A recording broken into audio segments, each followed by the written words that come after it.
இயேசு கிறிஸ்துவின் இன்ப இனிய நாமத்தில் வாழ்த்துகிறோம்.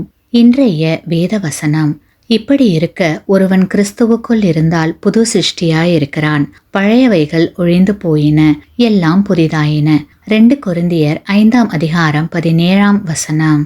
Today's Bible verse: Therefore, if anyone is in Christ, he is a new creation.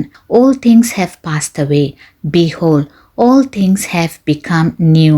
2 Corinthians chapter 5 verse 17.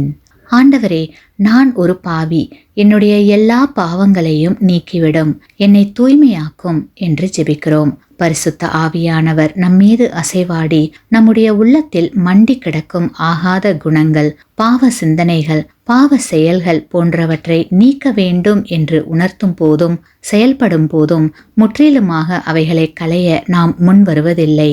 சில பாவ காரியங்களை விடாமல் நம்மோடு இருக்க அனுமதிக்கிறோம். தாழ்மையை விரும்பாமல் அந்தஸ்தில் உயர்ந்தவர்களாக அறிமுகம் செய்யப்படுவதையே விரும்புகிறோம்.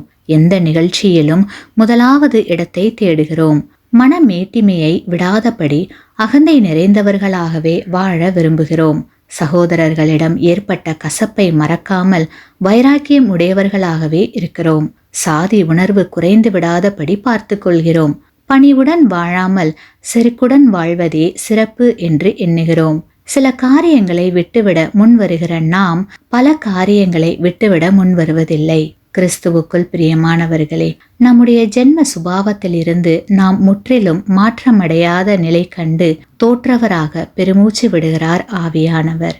ஆவியானவரின் முழு ஆளுகைக்குள் நாம் வருவதே உண்மையான மனமாற்றமாகும். அவ்வாறு மாறுவதற்கு நம்மிடத்தில் காணப்படுகின்ற அனைத்து இழிவான குணங்களையும் பாவ செயல்களையும் முற்றிலும் விட்டுவிட வேண்டும்.